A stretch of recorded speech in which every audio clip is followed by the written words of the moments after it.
Related question solve करेंगे। तो यहाँ पे I made a list of interview questions in Python. Most of the questions के solutions हमारे नोट्स में आपको मिलेंगे, but I just discuss them one by one. Now एक मतलब what is Python and what are its key features. तो इसका ये क्या होगा, सॉल्यूशन क्या होगा कि Python is first of all an interpreted language. अभी इंटरप्रेटेड लैंग्वेज मतलब पाइथन में इंटरप्रेटर नाम का कॉन्सेप्ट यूज होता है, which is called as Python virtual machine, जो आपके प्रोग्राम को रन करता है। So it involves use of interpreter to run the program. The interpreter is called as Python virtual machine, and एक और एक ये है कि it is a dynamically typed language. Okay, so इसमें कि मतलब वो डायनेमिकली ये टाइप लैंग्वेज क्यों है, बिकॉज इन पाइथन हमें जो वेरिएबल है उसको डिक्लेयर करने की ज़रूरत नहीं। हम डायरेक्टली वेरिएबल को यूज़ कर सकते पाइथन में। हमें वेरिएबल का डेटा टाइप स्पेसिफाई करने की ज़रूरत नहीं, तो इसलिए it is called as a dynamically type language. So we don't need to declare a variable using a specific data type in Python, or we can directly assign values to variable, and we can store values of different data types in the same variable, इसलिए वो dynamically type language होता है and वो high level language है। सो high level language का meaning कि obviously जो keywords है और जो पूरा पाइथन का कोड है वो इंग्लिश लैंग्वेज में होता है, इसलिए वो एक हाई लेवल लैंग्वेज है and it is object oriented also. So object oriented language. Okay, तो बिकॉज इसमें क्लास और ऑब्जेक्ट्स नाम के कॉन्सेप्ट यूज होते हैं जो हम आगे पढ़ने वाले हैं इस कोर्स में। Okay, now why is Python called interpreted language, already मैंने ऊपर किया एक्सप्लेन किया, so I don't need to again explain. इसका एक्सप्लेनेशन मुझे फिर से लिखने की जरूरत नहीं है। What is dynamically type language, also इसका एक्सप्लेनेशन मैंने ऊपर लिखा है। हाँ, now what is the difference between Python 2 and Python 3, ये एक्चुअली एक इंपॉर्टेंट क्वेश्चन नहीं है, तो इसको मैं रिमूव कर सकता हूँ। Now what are the Python keywords. तो इवन कीवर्ड्स हमने ऑलरेडी लास्ट एक बार पढ़ा था स्टार्टिंग में ही। Keywords are the predefined words in Python. Okay, और उनका मीनिंग फिक्स्ड होता है और वो प्रोग्राम में चेंज नहीं हो सकता। और अगर हमने कीवर्ड्स का मीनिंग चेंज करने की कोशिश की तो हमें एरर मिलेगा। ओके, सो जो कीवर्ड्स होते हैं वो प्री डिफाइंड वर्ड्स या रिजर्व्ड वर्ड्स होते हैं पाइथन में। Then what is indentation in Python and why is it important. So जो इंडेंटेशन होता है, अगर आपको याद होगा, तो इंडेंटेशन हम कभी यूज करते हैं, इंडेंटेशन इज मेनली यूज जब हम ब्लॉक्स डिफाइन करते हैं। पर हाँ, if else block, loops, functions etcetera. So जब हम ब्लॉक ऑफ स्टेटमेंट्स डिफाइन करेंगे तो वहाँ पे हम इंडेंटेशन का यूज करेंगे। So when we define if else block, loops etcetera, so there we use indentation. तो पाइथन में रूल ही है कि व्हेनेवर जब भी हम कोई ब्लॉक ऑफ स्टेटमेंट्स डिफाइन करेंगे, तो उस ब्लॉक ऑफ स्टेटमेंट्स के बॉडी में जो हम स्टेटमेंट लिखेंगे उनको इंडेंटेशन के साथ लिखना पड़ेगा। सो यहाँ पे मैं ऐसे लिखता हूँ,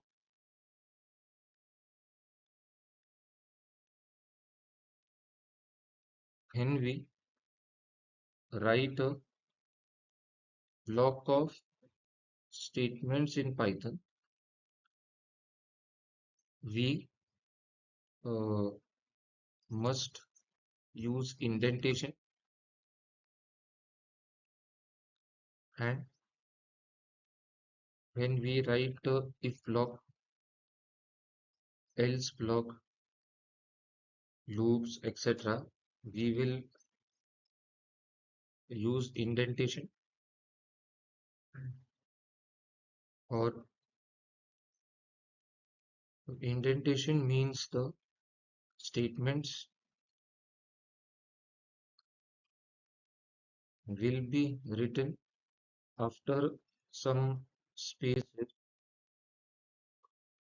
from the left of the screen, or all the statements in a particular block, like function, if, else, etc., must have the same indentation.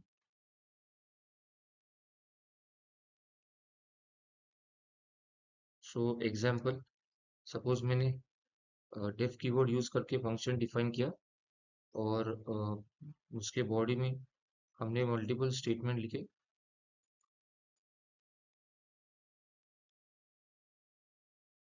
Statement 1, statement 2 and so on up to statement n, इस तरह से. Okay, now let us go to the next question. What is pp8? तो ये pp8 का मतलब क्या होता है कि pp8 जो है, it is a set of standard rules and protocols. जब हम कोई भी पाइथन प्रोग्राम लिखते हैं, तो हमें एक set of standard rules, protocols और कन्वेंशंस फॉलो करने पड़ते हैं, बिकॉज ऑफ विच मतलब उसकी उसकी वजह से आपका जो पाइथन प्रोग्राम है वो और भी अच्छा दिखेगा, आपका पाइथन प्रोग्राम और भी रीडेबल हो जाएगा. सो पीपी का मतलब क्या? सेट ऑफ स्टैंडर्ड प्रोटोकॉल्स और रूल्स. हाँ, स्क्रीन अनशेयर हुआ है. Okay, so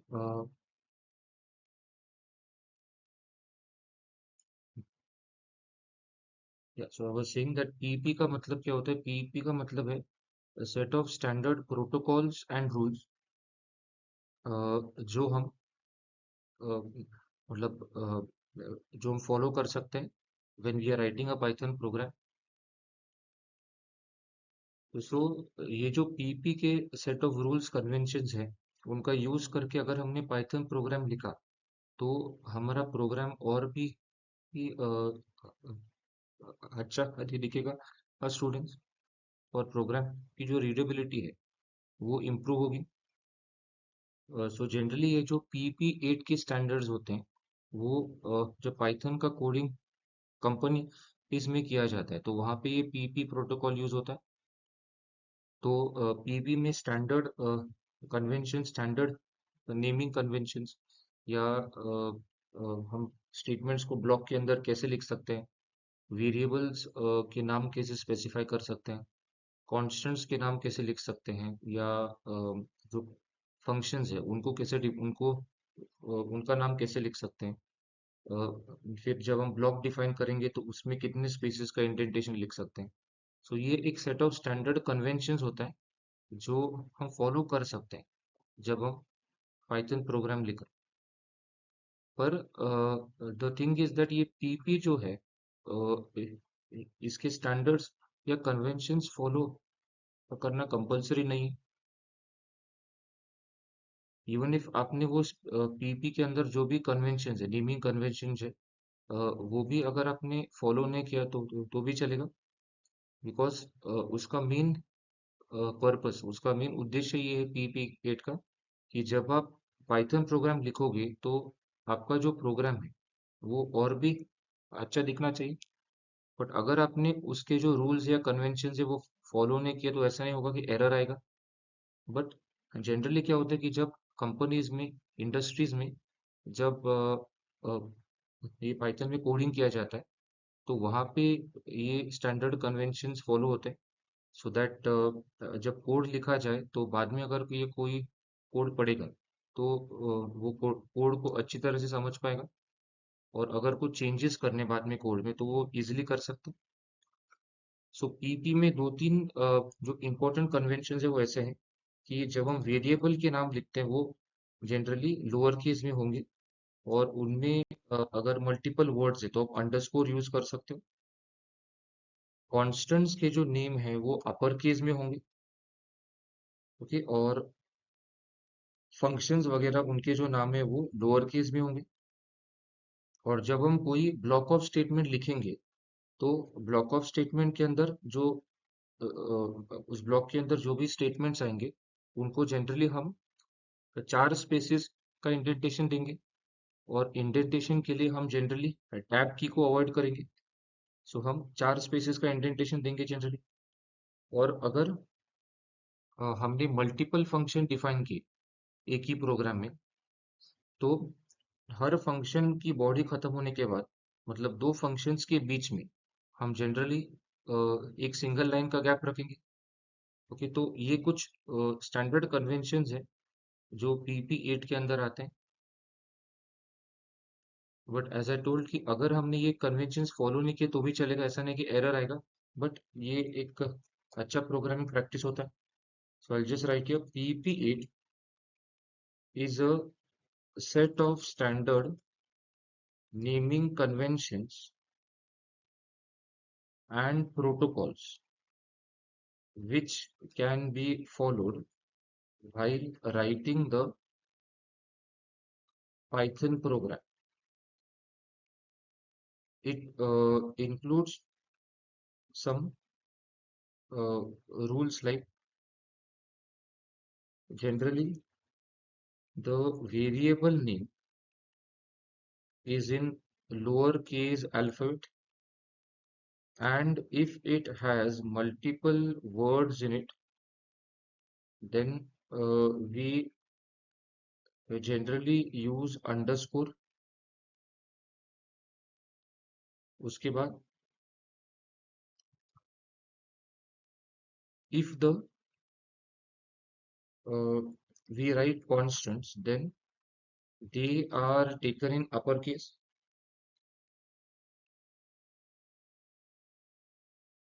So now for example, अगर मुझे एक वेरिएबल डिक्लेयर करना है, यूज करना है, और जिसका नाम मतलब जिसका नाम रेडियस है, और वो सर्कल का रेडियस है, तो मैं लिख सकता हूँ सर्कल अंडरस्कोर रेडियस। कॉन्स्टेंट्स हम जनरली अपर केस में लेते हैं, फॉर एग्जांपल पाई एक्सेट्रा। और the names of functions are generally in lowercase. Okay. And when we define a, when we write a block of statements in Python, all the statements inside the block will have the same indentation or the same number of spaces, obviously, and generally we use indentation of 4 spaces from the left of the screen. Also, we avoid tabs for indentation, and between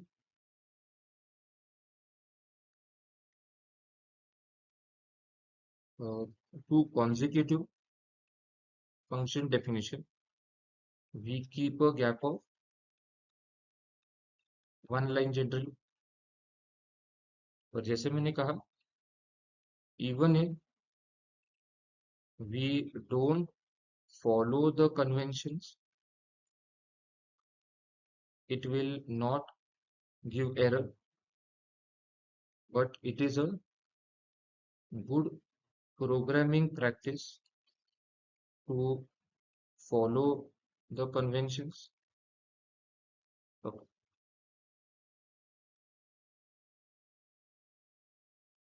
Now next question पे जाते हैं.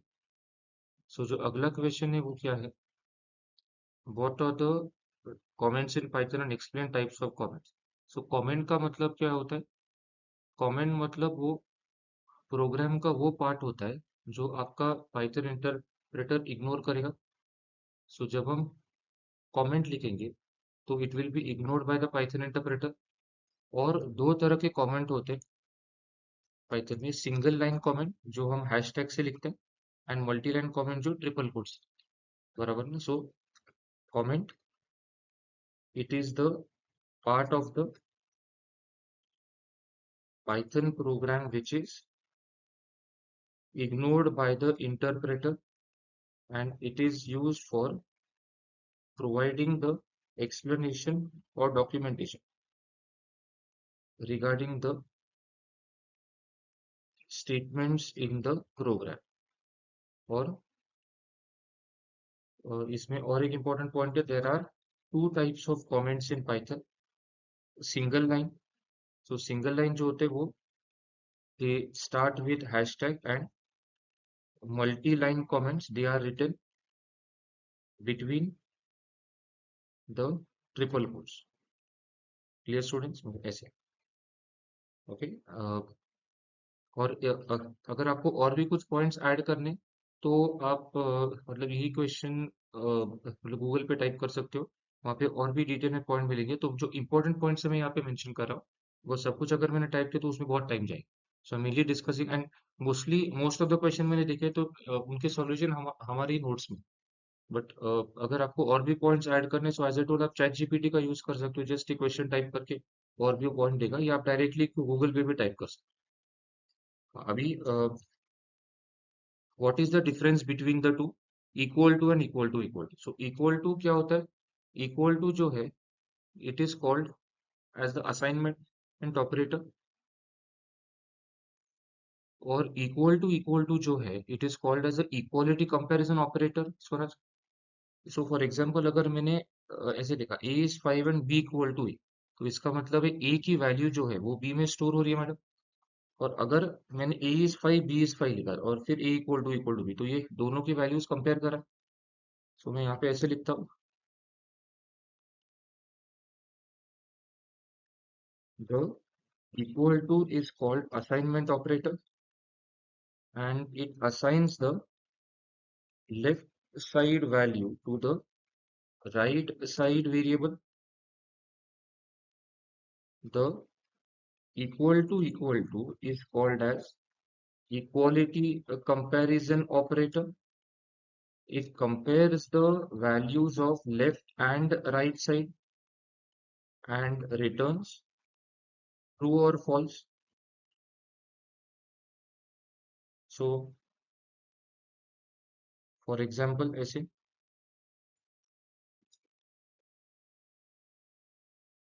अगर मैं लिखा a is 5 b equal to a, तो b is 5 now. Okay. Now what is meant by variables in Python? So ये I don't think इसका explain लिखने की जरूरत है. जस्ट मैं 2 मिनट में रिवाइज करूँ. वेरिएबल्स ये RAM memory location, RAM memory block होते हैं जिनमें हम वैल्यू स्टोर कर सकते हैं ड्यूरिंग द प्रोग्राम एग्जीक्यूशन. ठीक है. और वेरिएबल्स में हम अलग अलग डेटा टाइप्स के वैल्यू स्टोर कर सकते हैं. पाइथन में जब हम वेरिएबल का यूज करते हैं तो हमें वेरिएबल का डेटा टाइप स्पेसिफाई करने की जरूरत नहीं. मतलब हमें वेरिएबल को डिक्लेयर करने की जरूरत नहीं पाइथन में. So Python is called as a dynamically type language. और वेरिएबल की वैल्यू आप चेंज कर सकते हो during the program execution. Okay. So इसके नोट्स आपको हमारे फर्स्ट चैप्टर के नोट्स में मिलेंगे. आई थिंक एक्सप्लेनेशन 1 में मिलेंगे. ओके. नाउ नेक्स्ट इस पे आते हैं. What are the different types of operators in Python? तो अगेन यहाँ पे जस्ट मैं नाम मेंशन करता हूँ. Arithmetic operators. अरिथमेटिक ऑपरेटर्स में कौन से आते हैं? प्लस मतलब एडिशन, सब्ट्रैक्शन, मल्टीप्लिकेशन, डिवीजन, फिर डबल स्टार मतलब exponent operator madam, floor division बराबर ये सब हमने किया था फर्स्ट चैप्टर में। एंड परसेंटेज, परसेंटेज मतलब modulus operator. Then logical operators for us, logical operator में एंड और एंड नॉट आएगा, ये भी हमने ऑलरेडी किया है, इफ एल्स में किया है। एंड मतलब अगर दोनों ट्रू है तो ट्रू आएगा, कोई एक फॉल्स है तो फॉल्स आएगा, और में कोई एक ट्रू है तो ट्रू आएगा, and so on. Relational operators ये भी हमने किए, इसमें greater than, less than, greater than equal to, less than equal to, equal to equal to, not equal to. ठीक है, सो ये एक्चुअली मेन ऑपरेटर्स होते हैं। एंड हाँ, and another is assignment operator. तो असाइनमेंट ऑपरेटर में इक्वल टू आएगा, फिर plus equal to, minus equal to, multiply equal to, divide by equal to, etcetera. So इन्हें, ये प्लस इक्वल टू और सब जो मैंने लिखा, इन्हें कंपाउंड असाइनमेंट ऑपरेटर कहते हैं। अगर आपको याद होगा तो हमने ये देखा था कि अगर हम लिखते A plus equal to B, तो A plus equal to B का मीनिंग होता है A equal to A plus B student. So that is called as the compound assignment operator. Okay, और एक ऑपरेटर होता है बिटवाइज ऑपरेटर। अभी bitwise operator मैंने अब तक पढ़ाया नहीं है, बट वो आगे पढ़ाऊंगा। इवन इसके बाद अगर कुछ पॉइंट्स एक्चुअली बहुत इजी है, आप कोई यूट्यूब वीडियो भी देख सकते हो। ये ऑपरेटर इतना इंपॉर्टेंट नहीं होता, तो इसलिए मैंने अब तक पढ़ाया नहीं, बट अगर आगे टाइम मिला तो मैं पढ़ाऊंगा। बिटवाइज ऑपरेटर मतलब ये दो नंबर्स को बाइनरी फॉर्मेट में कन्वर्ट करेगा मैडम, और उनके इंडिविजुअल बिट्स पे काम। तो इसमें बिटवाइज एंड आएगा, बिटवाइज और, बिटवाइज कॉम्प्लीमेंट, मतलब वो वन का जीरो करेगा, जीरो को वन करेगा। और एक bitwise and is very much similar to the logical and. So bitwise and में क्या होता है, one and zero will be zero madam, zero and zero will be zero again, and bitwise or में one और zero will B one. उसी तरह से bitwise XOR होता है, एक्सऑर मतलब वन और जीरो वन होगा। और बिटवाइज एक्सऑर और बिटवाइज और नियरली सेम होते हैं, बट इसमें एक ही डिफरेंस है कि अगर दोनों बिट सेम है तो ये बिटवाइज एक्सऑर हमें जीरो देगा, और अगर दो बिट्स अलग है तो वो वन देगा, मतलब वन एक्सऑर वन का जीरो है। एंड इसमें left shift and right shift ये होगा। तो सो एज आई टोल्ड, इसका एक चाहो तो आप एक यूट्यूब वीडियो देख सकते हो, या मैं आगे ये जो लास्ट चैप्टर है एक्स्ट्रा पॉइंट्स में, उसमें ये बिटवाइज ऑपरेटर्स का एक प्रोग्राम दिखाने वाला हूँ, तभी भी आप देख सकते हो। हाँ ना, अरिथमेटिक ऑपरेटर ऑलरेडी मैंने ऊपर लिखा है तो फिर से लिखने की जरूरत नहीं। इवन रिलेशन ऑपरेटर्स अभी मैंने बताया, लॉजिकल ऑपरेटर्स भी बताया। हाँ, नाउ हाँ, what is the difference between is and equal to equal? So good, हमने क्वेश्चन सॉल्व किया था, अगर आपको याद होगा लिस्ट में देखा था मैडम हमने, मीन्स लिस्ट टपल डिक्शनरी में। सो इक्वल टू वो दोनों के वैल्यूज कंपेयर करेगा, और इज ऑपरेटर वो दोनों के एड्रेसेस कंपेयर करेगा, RAM memory location. So suppose मैं लिखा A is equal to 1 2 3 4 5 and B is equal to 1 2 3 4 5, और मैंने लिखा print A equal to B, तो इसका आउटपुट क्या आएगा? ट्रू, बिकॉज दोनों के वैल्यू सेम है और ऑर्डर भी सेम है और नंबर ऑफ एलिमेंट्स भी सेम। और अगर मैं लिखा ए इज बी, इसका क्या आएगा? फॉल्स आएगा, बिकॉज लिस्ट म्यूटेबल होता है, और म्यूटेबल डेटा टाइप के लिए हमने देखा था कि म्यूटेबल डेटा टाइप के लिए जो दो वेरिएबल्स हैं, उनको इवन तो उनके बीच में इक्वल टू यूज किया, तो उनका इवन तो इक्वल टू ने ट्रू रिटर्न किया, पर उनको रैम मेमोरी लोकेशन अलग allocate, they will be allocated different RAM memory location. Okay, so I hope यहाँ तक क्लियर है सबको। ओके, हाँ, सो वाटर असाइनमेंट ऑलरेडी ऊपर किया, बिटवाइज के बारे में मैंने आपको बताया कि आगे बताऊंगा। मेंबरशिप ऑपरेटर, एक मिनट, मैं एक बार जस्ट मुझे कंफर्म करना है, मेंबरशिप ऑपरेटर इन पाइथन। हाँ, इन एंड नॉट इन, बराबर, जो ऑलरेडी हमने किया है, बट उसका नाम मुझे जस्ट चेक करना था। So that is called as membership operator, membership या कंटिन्यूस। सो ये दो कीवर्ड्स होते हैं, इन एंड नॉट इन। इन का आपको याद होगा, अगर सपोज मेरे पास एक लिस्ट है 2 8 9 5 और मुझे चेक करना है कि 5 या एबीसी ए में है कि नहीं, so ABC in A madam, correct. So इसका ट्रू आएगा, it will check whether it belongs to that this one, and not in का फॉल्स है। एंड उसी तरह से एक आइडेंटिटी ऑपरेटर होता है।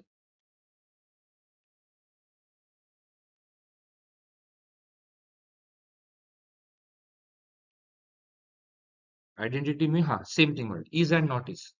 सो हमने ऑलरेडी ये किया, is and is not. So so already मैंने ऊपर उसका एक्सप्रेशन दिया, इज नॉट का, इज नॉट। सो ये ओके।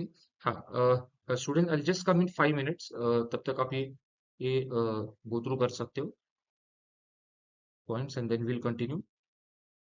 इसमें एक ऑपरेटर प्रेसिडेंस का भी एक पॉइंट है जो मैं बाकी एक्सप्लेन करूंगा, अँड आय थिंक की मी काय करतो मॅडम, अजून एक सेशन घेतो बाकीचे क्वेश्चन सॉल्व्ह म्हणजे ते मग ते व्यवस्थित म्हणजे मंडे पर्यंत होऊन जाईल, मग ट्यूसडेला मी पुढचं कंटिन्यू करू.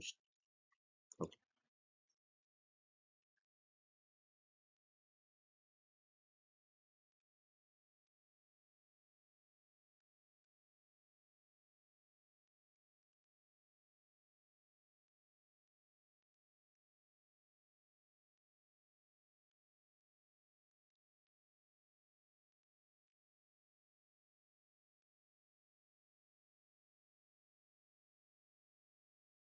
ओके, सो आई होप यहाँ तक सब कुछ क्लियर है.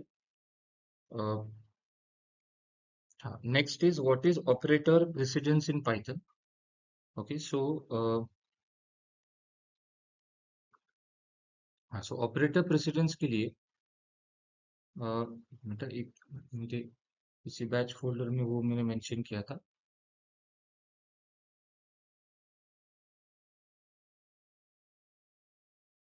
Check this one.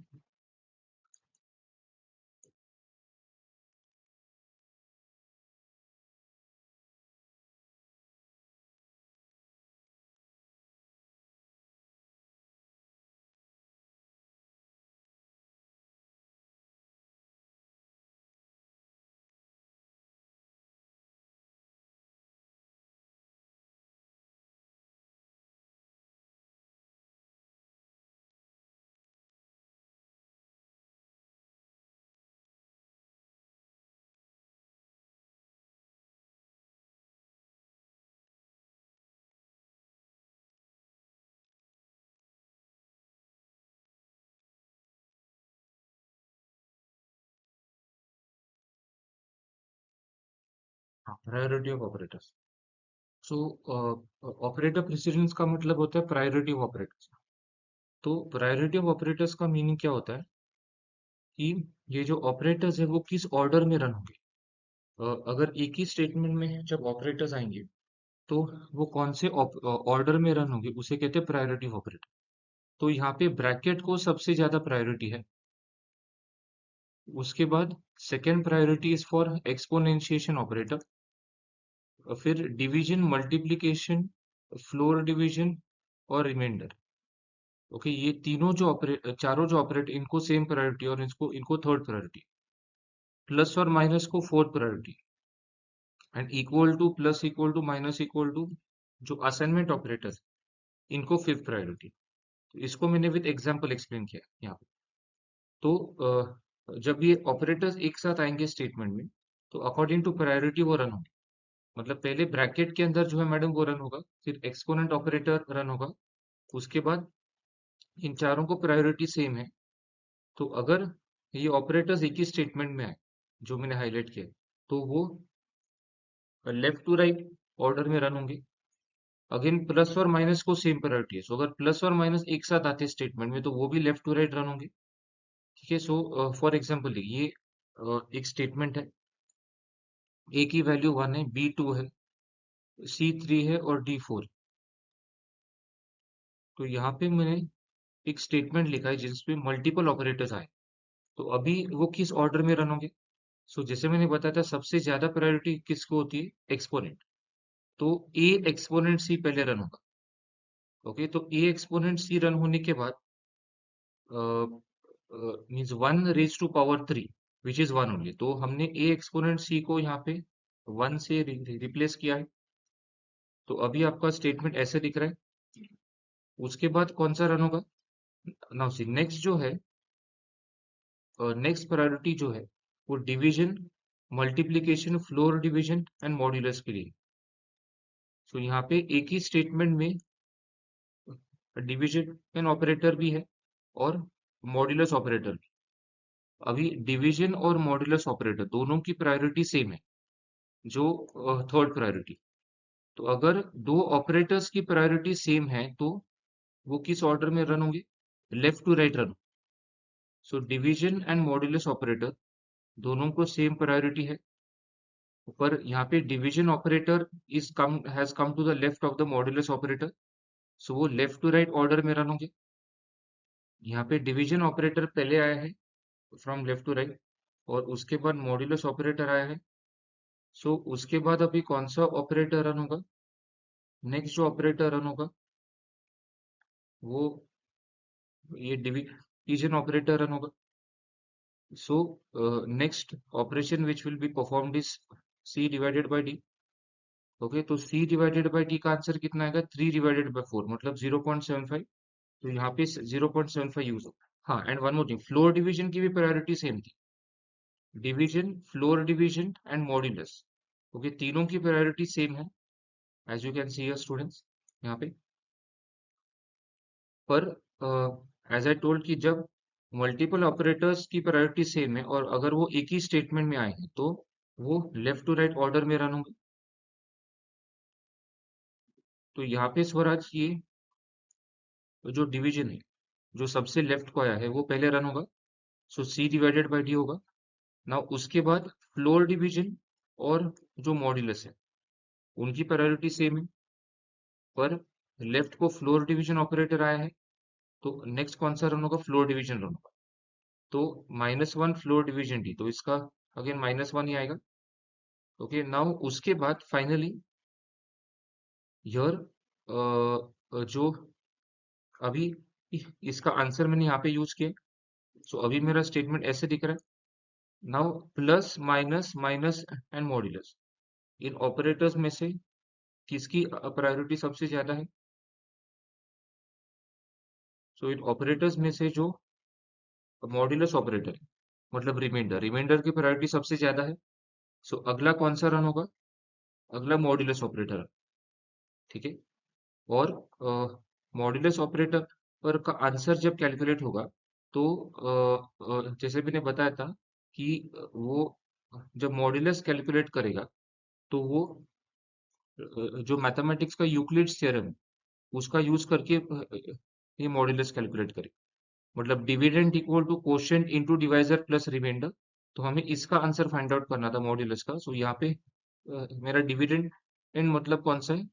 Dividend is -1 बराबर, और डिवाइजर कौन सा है? डिवाइजर मतलब ए की वैल्यू विच वाज 1, और कोशेंट, कोशेंट क्या है इसमें? कोशेंट के लिए वो इंटरनली फ्लोर डिवीजन करेगा, तो फ्लोर डिवीजन का आंसर कितना आएगा? -1 आएगा, तो वो -1 यहाँ पे यूज होगा। ओके, तो टोटल रिमाइंडर जो कैलकुलेट होगा वो -1 + 1 विच इज 0 आएगा। तो finally D plus equal to ये आएगा भी। नाउ नेक्स्ट कौन सा रन होगा इसमें से? देखो, प्लस और माइनस दोनों को सेम प्रायोरिटी, पर पहले प्लस आया है तो नेक्स्ट एडिशन रन होगा। ओके, तो ए प्लस बी रन होगा, तो इसका ये आएगा।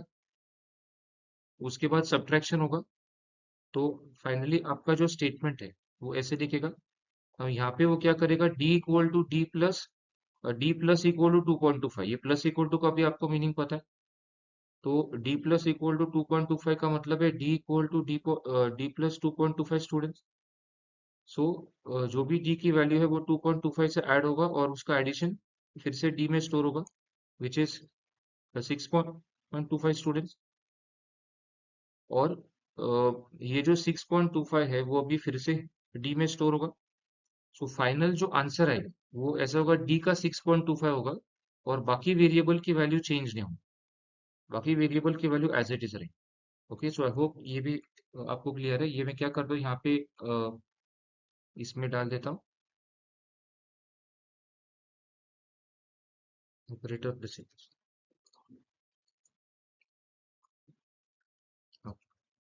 एंड इसमें और एक था, what is a list in Python, ये ऑलरेडी आपको पता है कि लिस्ट जो है it is a collection of elements of same और different data types enclosed in circular bracket, square bracket sorry. और उसके प्रॉपर्टीज कौन से?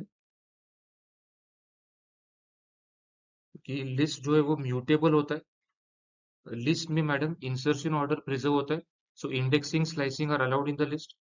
सो इसके लिए आप हमारा जो लिस्ट का एक्सप्लेनेशन फाइल था उसमें से पॉइंट्स कॉपी कर सकते हो और वही पॉइंट्स आप लिख सकते हो। Now how is list different from array? So array जो होता है वो सी में होता है, सी और जावा में। तो एरे का साइज फिक्स्ड होता है, array has a fix size. एक बार हम एरे क्रिएट करेंगे तो उसका साइज फिक्स रहेगा। List has a dynamic size, means we can add or remove elements from the list at runtime। Okay, और इसमें और एक important पॉइंट है कि in array we can store only elements of the same data type। in list we can store elements of different data types। And C में जो array है, अगर उसको आपने explicitly initialize किया प्रोग्राम में, तो आपको वैल्यूज कर्ली ब्रैकेट में मेंशन करनी चाहिए। in array when we explicitly initialize the array, we mention the values inside the curly bracket. But in list, if we explicitly initialize the list, then we mention the values inside which bracket? Square brackets, madam। तो ये main differences होते हैं list और array के बीच। How do you create a list? ये बहुत easy है। Just e is equal to, फिर स्क्वायर ब्रैकेट में हम डायरेक्टली वैल्यूज मेंशन कर सकते हैं, 11 to abc 29 31 एक्सेट्रा। तो इस तरह से हम लिस्ट को क्रिएट कर सकते हैं, डिफरेंट डेटा टाइप्स के वैल्यू मेंशन कर सकते हैं। इवन लिस्ट में हम डुप्लीकेट वैल्यू स्टोर कर सकते हैं, जैसे 11 सपोज हमने 2 बार लिखा वॉट एवर। उसके बाद list some commonly use list methods. मतलब कॉमनली यूज लिस्ट मेथड कौन से?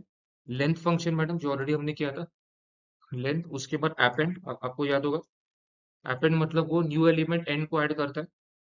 पॉप फंक्शन, पॉप फंक्शन मतलब वो एक स्पेसिफिक इंडेक्स का एलिमेंट रिमूव करेगा। रिमूव फंक्शन मतलब वो स्पेसिफिक एलिमेंट को रिमूव करेगा। Index function, count function etcetera. तो इवन इसके लिए आप हमारे लिस्ट के नोट्स देख सकते हो। Now what is list slicing? तो लिस्ट स्लाइसिंग का मतलब क्या होता है? इवन ये आपको पता होगा कि सपोज मेरे पास एक लिस्ट वेरिएबल है 1 8 9 5 21 ABC 45 59 15, और अगर मुझे मल्टीपल एलिमेंट्स एक साथ लिस्ट में से एक्सट्रैक्ट करना तो मैं स्लाइसिंग यूज कर सकता हूँ। तो सपोज मैंने लिखा प्रिंट e ऑफ 1:5, बराबर, तो वो इंडेक्स 1 से शुरू करेगा और इंडेक्स 4 तक जाएगा। एंड एक्सटेंडेड स्लाइसिंग का मीनिंग क्या होता है? सपोज मैं लिखा a 2 9 एंड 3, मतलब वो 2 से शुरू करेगा 8 तक जाएगा और 2 एलिमेंट एक्सट्रैक्ट करेगा एवरी टाइम। तो वो एवरी टाइम दो दो एलिमेंट स्किप करेगा। ओके, सो आई होप ये क्लियर है सबको। हाँ ना, what is the difference between append and extend? हाँ, अभी अपेंड का ऑलरेडी मैंने आपको बताया था कि वो नया एलिमेंट एंड में ऐड करता है। एक बार एक्सटेंड का देखते हैं।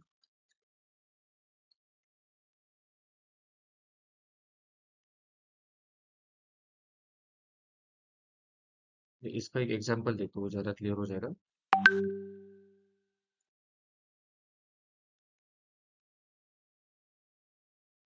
Extend method adds a specific element or to the end of the current list। एक मिनट, इसको एक बार रन करते हैं। तो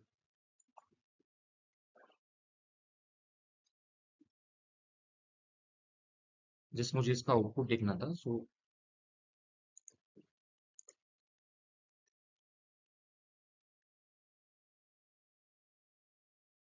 ओके। हाँ, और अगर मैंने अपेंड किया तो नाउ सी अपेंड में आई थिंक क्या होगा कि ये जो कार्स लिस्ट है, ये फ्रूट्स के अंदर इंसर्ट होगा, as a nested list insert होगा। मैंने अपेंड को ऑलरेडी आपको बताया था। तो ये जो कार्स है ये as a nested list insert होगा। बट एक्सटेंड क्या करेगा? वो भी फ्रूट्स के एंड में कार्स के एलिमेंट को इंसर्ट करेगा at the end of fruits, but not as a nested list. Extend function as a nested list store नहीं करा, वो डायरेक्टली एलिमेंट्स को ऐड करा। बट अगर मैंने अपेंड फंक्शन कॉल किया, क्लियर मैडम, वो as a nested list store करा। और अगर एक्सटेंड किया तो क्या करेगा? वो कार्स के जो एलिमेंट्स है वो डायरेक्टली इसमें ऐड करेगा, but not as a nested list. Students, वो as a nested list store नहीं हो। सो इफ यू वांट यही एग्जांपल मैं यहाँ पे कॉपी पेस्ट करता हूँ तो इतना टाइम सेव होगा। सो एक्सटेंड क्या करेगा, fruits dot extend cars will insert the elements of cars into fruits at the end of the list fruits, but not as a nested list. So the fruits list is now, fruits list कैसे दिखेगा, ये तीन elements तो होंगे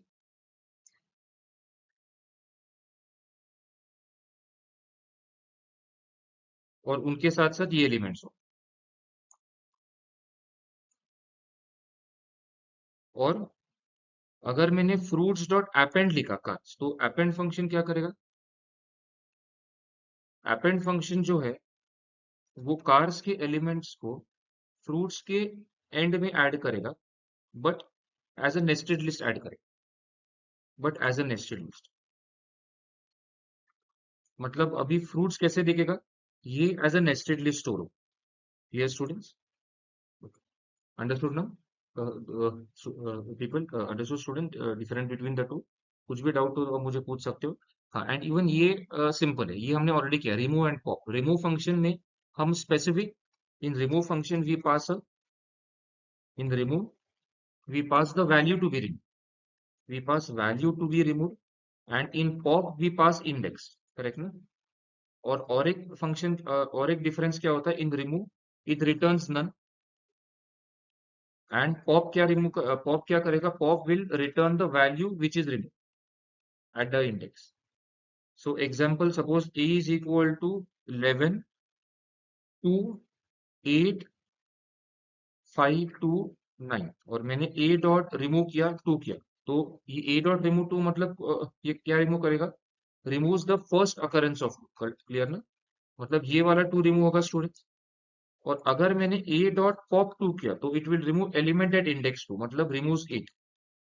और ये जब 8 remove होगा वो b में स्टोर होगा and returns 8 also. So b is 8 ना। और ये रिमूव क्या करेगा, returns none, none keyword return. How do you reverse a list, ये बहुत इजी, लिस्ट डॉट रिवर्स, आपको पता होगा सॉल्यूशन क्या है इसका, लिस्ट डॉट रिवर्स, क्लियर ना। तो अगर मैंने लिस्ट लिया a इक्वल टू 11 2 8 9 5, बस हो गया। And how do you sort a list, list dot sort, that's it, using sort pre defined. और अगर डिसेंडिंग में करना है तो sort reverse is true madam, बराबर। जैसे हमने किया था, अगर सॉर्ट किया तो वो बाय डिफॉल्ट असेंडिंग में सॉर्ट करेगा, डिसेंडिंग के लिए सॉर्ट के ब्रैकेट में रिवर्स इज ट्रू करना पड़ेगा, क्लियर। हाँ, and how how list can store different data types, very just आप एक एग्जांपल दे सकते हो, जैसे 11 2 8 abc 14.9 21, so this is how it can store different data types, okay। तो आई होप ये भी सबको क्लियर है, ओके। तो इसको भी मैं ग्रुप पे डालता हूँ। सो इसके कुछ और क्वेश्चंस है, वो हम नेक्स्ट क्लास में ये करेंगे, डिस्कस करेंगे। और मैं कल बताता हूँ, if suppose I can take extra class in the morning towards 7:45, मैं आपको आज रात तक इन्फॉर्म करता हूँ, या हम डायरेक्टली मंडे को कंटिन्यू, ठीक है। सो अगर कल 7:45 मॉर्निंग को possible, I inform you, otherwise will continue on Monday.